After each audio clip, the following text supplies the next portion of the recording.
the first registrant. Kung pwedeng hatiin yung isang lugar, kung malaki na siya,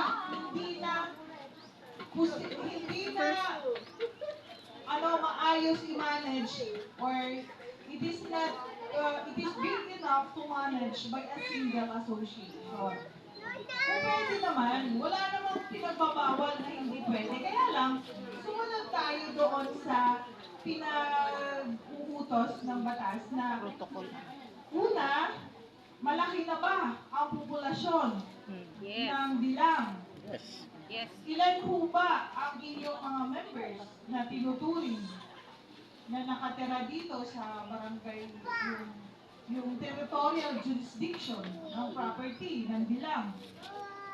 Ilan ba? Ilan ba ang nakatira? Sino officers? Okay, Ilan po ba ang members? Hello, ma'am. Ma'am, ang members po natin dito is 1,000 plus. Okay, 1,000 plus. Yung 1,000 plus na yan is still applying for acquisition of title. Hindi sa inyo yung property eh. Kausapin niyo muna si may-ari ng lupa. Yes. Kung pwede ninyo siyang hati-hatiin. Kasi hindi naman kayo ang mag-decision. Diba? So, unang-una, lahat tayo dito, nakatira dito, correct me if I'm wrong, Informal is settlers. untitled property. Yeah. You are just an Informal informal settlers. occupiers. Yes. Okay? Correct. Because you do not still own the title of the property which your Correct. houses are built, or on the land which your houses are built. Mm.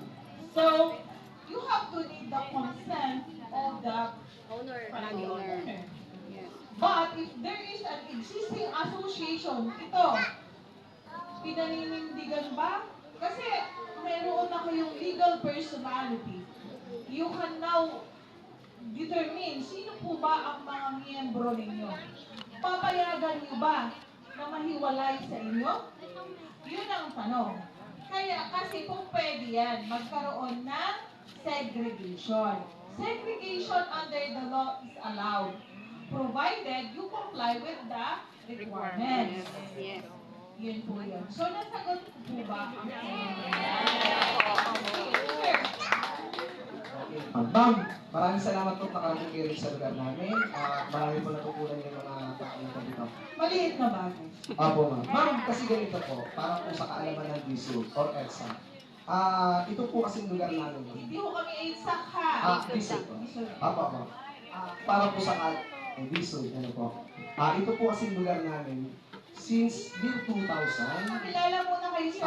yes, ako po nga pala si Pres Alan ng Dilang 2 Phase 2, elected president ng Dilang 2 Phase 2. Registered po ba? Ma'am, nire-register po namin, kulang lang po kami ng MOA. Ito po, patotoo. Lagi po kami napapalo. Hinakausap na po namin ang mismong may-ari ng lupa, ang mga pamilya Gervasio, at binigyan na po namin siya ng letter to intent na responsa niya naman po ng offer to buy. Tapos magkaamuhan na po kami. Ganito po kasi yun, ma'am. Year 2000, meron na po tayo ritong 4 na homeowners na hindi rehistrado. Tama? Pero ito po ma'am ay accredited ng Pasig City Hall, ng ating mayor.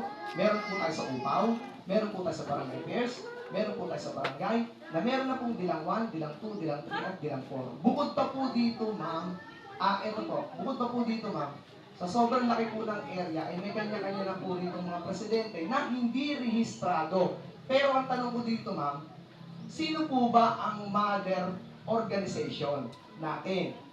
Kasi ang pagkaalam ko po, ma'am, may binaba po ang DSU na ang dating mother organization ay ang organisasyon ni Borja. Ma'am, apo. Okay, wait lang. Opo. Ay, kakat kita. Yes, ma'am. Ang tanong, sino yung mother association? Yes, yun ang tanong, ma'am. Okay, Opo. sandali lang. Ang sagot, Sino yung na-register? sino yung naunang magparehistro? Ma'am, Yun! Okay. Opo, ma'am. Opo, ma'am, kasi ma'am, pumupunta po kami sa DSUD, ang mother organization ay ang pamumuno ni Badji ni Borja. Bilang neighborhood. Ngayon po, nire-register ng ilang neighborhood, tapos, ngayon po, si Ronel Mabunga na daw ang Sir, wait lang, sir, ha? Kasi ang pagkakaalam ko, no, huwag tayo na lang mag, ano, ng mga Yes, jurisdiction po. na. Kasi may kaso na. Opo. Akala Opo. ano to, yung papel na pinapakita ni sir, ano to, nangingi na General. Okay. certification kung sino yung set of officers.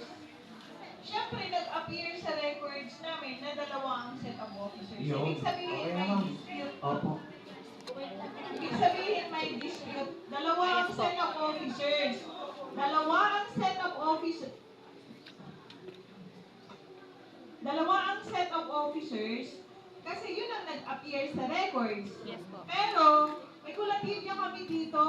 Hindi namin po pwedeng i-certify kung sino yung lehitimo sa inyo. Yes. Kasi it can only be resolved by the court.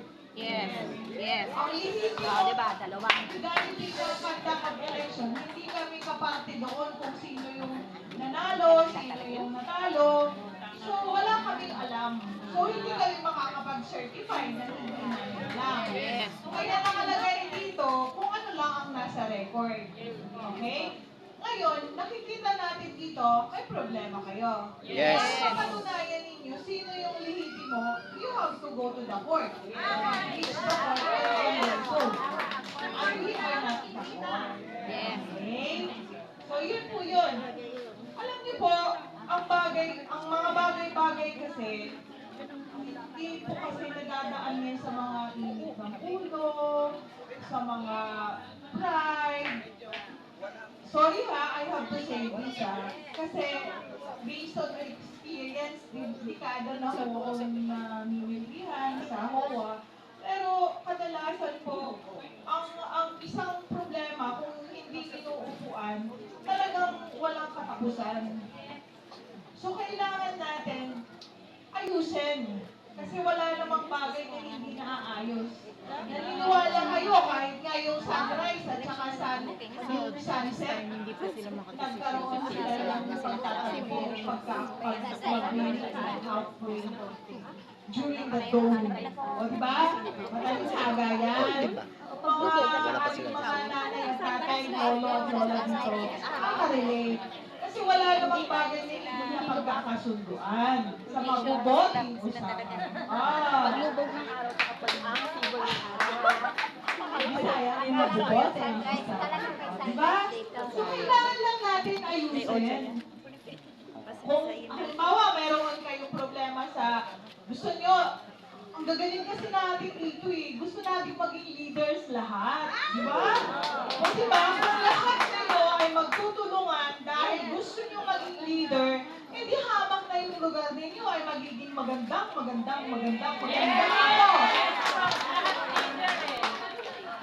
Di ba? Ganun lang yun.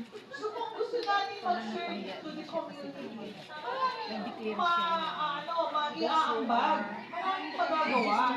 So huwag natin gawin hindrance yung inyong suliranin. Gawin natin ano yan, yung parang inspiration, sabi ni Ma'am. O diba? So wala naman kasi wala namang magandang maidudulot kung idadaanin natin ito sa init ng ulo, sa mga pride. Eh di upuan, ano ba ang pwedeng gawin? Unang-una, gawin natin, sabihin natin, ano ba ang gusto ng may-ari sa property na to? Siya at siya ang bukod tangi, ang unang-unang makakaalam para sa inyo. Diba? So kung gusto nung may-ari, sabihin may approved plan na, ito by phases. So you can have your own associations by phases.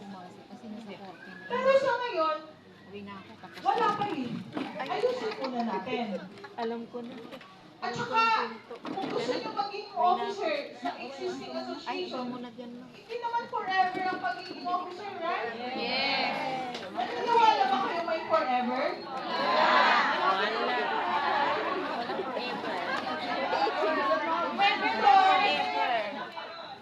2 years, di ba? No. What I mean, ang magiging board of directors, ang term of office nila ay 2 years, right? Kasi under the new provision, 2 years. After 2 years, pag hindi maganda ang performance ng mga existing board ngayon, palitan nyo. Ipakita nyo na ano ka. O, di ba? Ganun lang yun. Katulad ng mga election ngayon sa barangay, kung nakita niyo si Konsehal walang ginagawa, si Kapitan walang ginagawa, di palitan natin. At ganoon, ba? It's just, sabi nga ni, sino to, si Duterte. Ano yun? Si era, panahon lang, ano? Weather lang. Weather, whether you like it or not. So, yan yun. So, di ba, instead of maging stress ka sa buhay, oh my God, nakakapangit. Let us all stay beautiful, inside and out. Kasi at saka mahirap yan. Alam mo, kanina, ang hirap-hirap dumaan sa kalye ninyo. Yun ang unang-unang project ninyo, paano malilinis yung kalye ninyo. Para maayos ang pagdaan. Dapat malinis ang kapaligiran. Diba? So yun yung ano ninyo. Kasi pagka nakikita nyo kung ano yung magiging solusyon, at ginawa mo, hindi lang sa salita, kundi sa puso at sa gawa, di hamak na hindi ka bibitawan ng mga taga dito. Diba? Nakawalakpak na nga kayo. At saka, in connection to mahirap dumaan, baka mamaya may kaaway kayo, abangan ka dyan sa kanto Diba? Di sino yung talo kung nagpadala ka sa init ng ulo? Di ba kukulong ka? At doon ka nila, diba, yung kalaban mo, tatawanan ka lang, o diba? So, let's all sit down to find a solution. You should be part of the solution and not part of the problem. Iboto! Ano, may questions pa kayo? Si Tatay.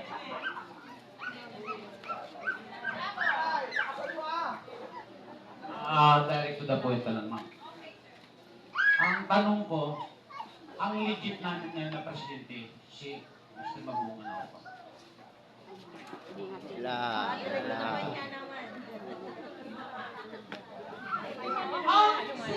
Sinabi ko kanina, hindi ako ang makakapagsabi na lihit mo siya. Pero, paano niyo po ba masasabi na lehitimo? Unang-una, kailan ang election ninyo na naganap? Ay naku, March pa? Tagal na. Under the revised IR and the HSAC rules of procedure, if you want to contest the result of the election, you have to bring the matter to the election committee within 5 days from proclamation.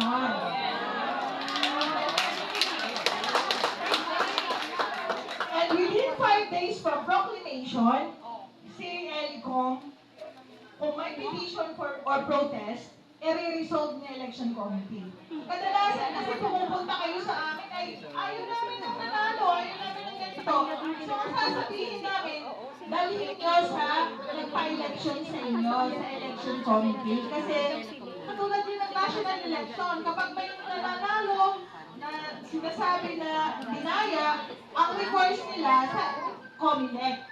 Right? Ganon din yun sa election ng COA.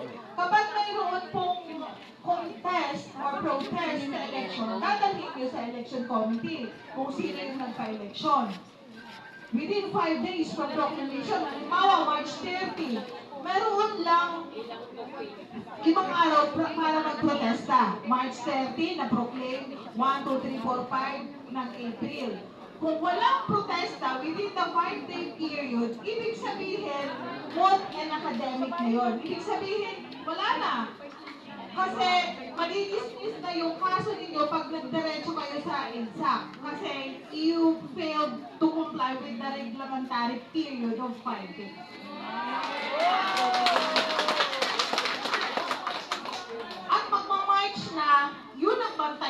nyo kung may protesta kayo kung mag-election ulit. Next year. Alright? Ma'am, actually, hindi ako kasama sa ano. Ulit? Yes, ma'am. Kasi ma'am, tinutulungan, ma'am. Actually, gusto ko natin sila tulungan. Ma'am, katulad ko po, gusto ko rin po makatulong. Para maano po sila, ha? Actually, ma'am, hindi po kasama ang organization ng Bilang 2 Phase 2 sa ginawang tinatawag na eleksyon na to. Kaya lang ma'am, medyo magulo ang eleksyon dito sa kabilang asasyon sapagkat may 4 ng presidente po. Ngayon po, tumutulong lang din ako para may paliwanag. Ano po? Ganito. Actually ma'am, Ay, sandali ka. Apo. Yung jurisdiction ba ng bilang saan? Kasama yung phase 2 na sinasabi Hindi po, niyo? hindi po. Hindi pala. Apo. Tumutulong po. Balik sila. Yes ma'am. Opo. Hindi kasi di lang din siya, hindi siya makarehistro dahil di lang din yung pangalan niya. Pero ang tanong ko kasi, ang bilang na inirehistro ninyo, ano ang territorial jurisdiction? Yes, yes, ayun. Ma'am, paano kung walang bumoto? Kasi ma'am, ang membro natin ma'am, 120 sa majority vote, sa simple majority. 1,200 member ang bumoto, 200 lang. Ma'am, anong gusto ko kaya ang election? Diba, sabi ko, kakasabi ko lang Opo. eh. Ayun, ma'am. Protesta kayo kasi walang quorum. Yes, ma'am. Yun ang hinihintay ng mga officials. Yun po yung mga ino-contest ng mga presidente. It's too late to contest. March pa ang election. Opo. Kaya 200 lang po ang member nila. Yun.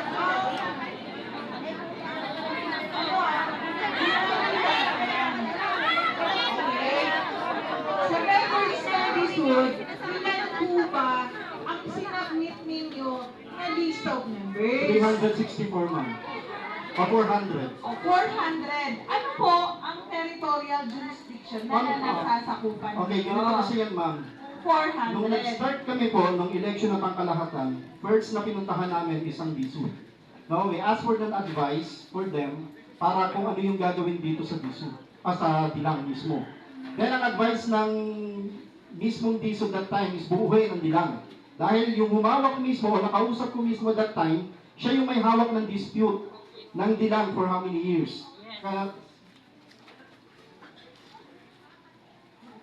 then, ang sabi niya, yun ang muna ang unahin nyo. Kung gusto nyo ng maayos ang Dilang, buuhin nyo muna ulit yan. Kasi illegally segregated ang Dilang, which is true. Tama, di ba? Illegally segregated to. Bakit? Wala naman ditong rehistradong asosasyon na mag-i-implement ng segregation. Kaya nga, napilitan tayo na mag-eleksyon. Bakit? Para magkaroon muna tayo ng tinatawag na mother association. Like what I said a while ago, di ba sinabi ko, hindi ako ang mag-a-aproba ng segregation, which is possible naman. Hindi ako. Dahil ang magse-segregate nito at mag-a-approve nito ay yung mismong DSUD and regional din yan. So nasa kanila yung approval, hindi sa amin. Yung ano sir, unang-una, consent of the Mother Association.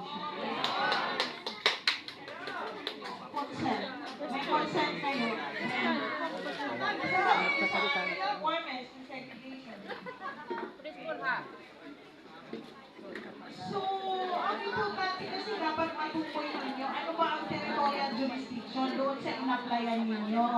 Kung sinasabi ninyo, nagsubmit kayo ng vicinity map, yung vicinity map nyo, kabuuan, hanggang saan ba ang dulo nito?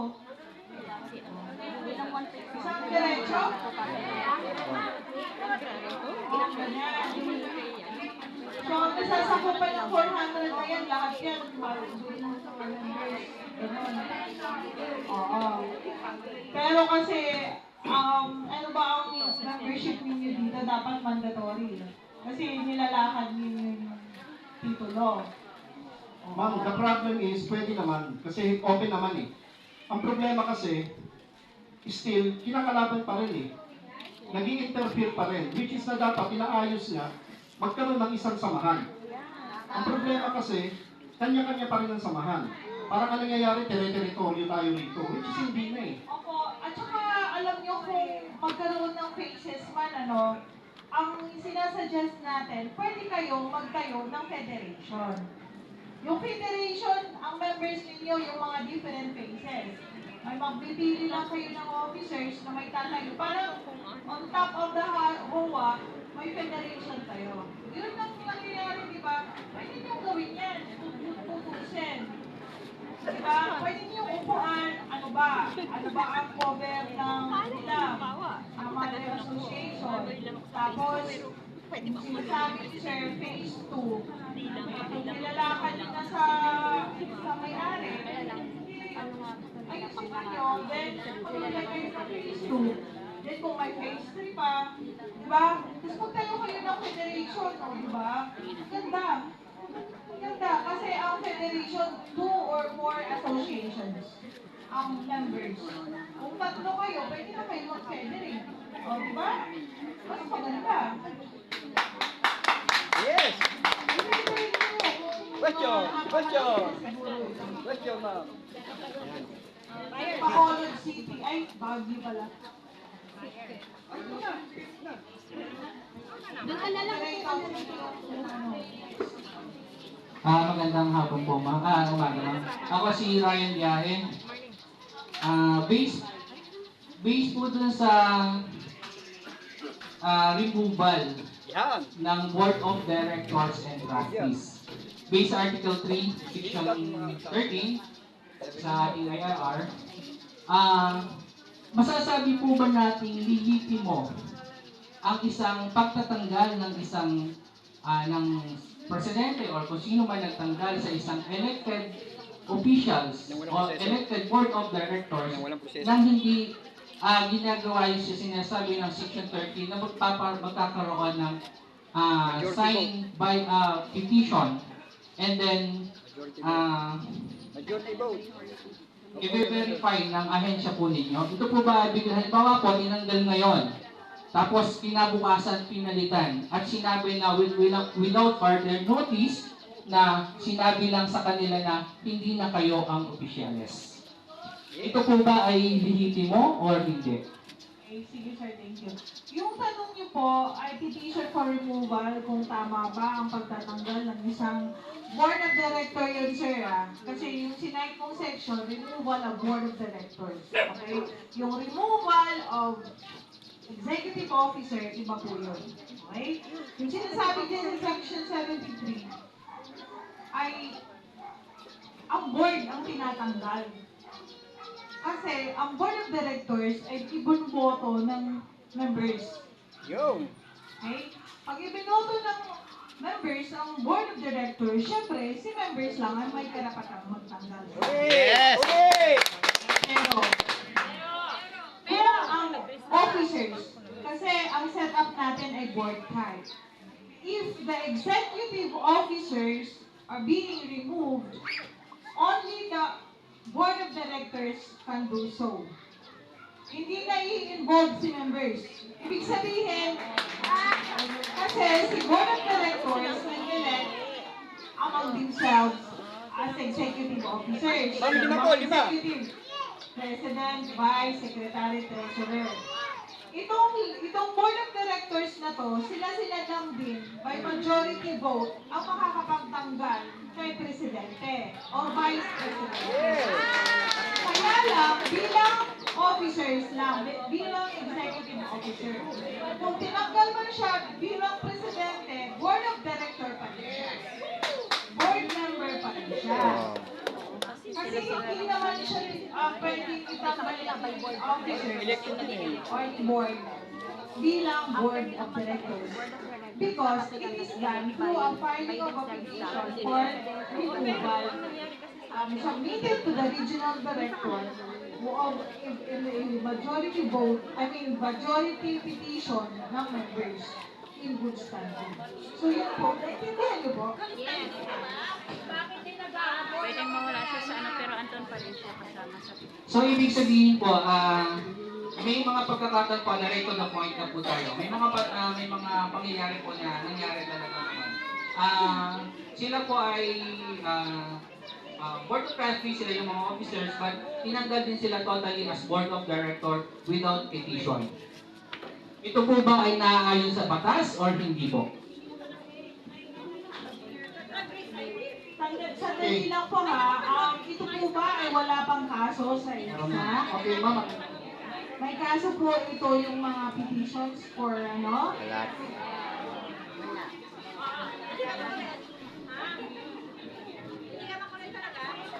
Antayin niyo yung kaso. Antayin niyo yung kaso. Okay, so for clarificatory, no? Okay, with regards dun sa sinasabing removal of the Board of Trustees, hindi naman siguro tanga kami na nagtatanggal lang kami without any grounds. No? Kung kayo ba ay involved na sa fraudulent act, involved na kayo sa mga direct assault, hindi pa kayo tatanggalin? And even sa paglulupon, anong sinasabi nyo? Okay? Meron tayong pinirmahan na code of conduct within the association. And then, na-violate lahat yun. Okay? Nagpatawag ako ng grievance committee. Pero anong sabi nyo? No need na. Lahat yan, incident report na yan, reported sa DSUD yan. And sa EDSA. Kaya nga merong case ngayon, di ba? From 2002 to 2024. So, abangan nyo na. Di ba may summons na? So, you have to, to answer within 5 days. Okay, so yun na po yun. Tingin ko naman, stated na lahat doon. Halos buong Magna Carta may violation yan. So tanongin nyo yung mga sarili nyo rin.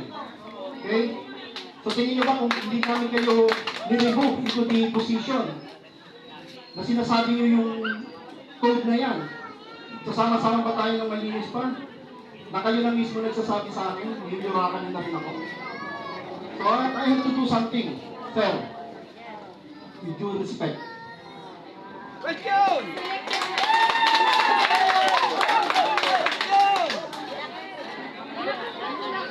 Sandali lang ha. Uwi na kami. Nag-away na kami. Question! Ano, ang gusto namin questions, hindi bali taktakan dito, no? So, questions patungkol po sa aming discussion. Kasi kung may mga legal questions ninyo, sulat nyo na lang, padala nyo lang kay Director at sasagutin po ng opisina. Ano? Ang pagpunta namin, ang pagpunta po ng orientation, ipaalam sa inyo yung batas. Ngayon, yung mga issues and concerns ninyo, I suggest dalhin muna sa grievance committee. Kasi meron na tayong grievance. Ano? Yung grievance committee, siya yung unang-unang may jurisdiction sa mga issues and concerns ng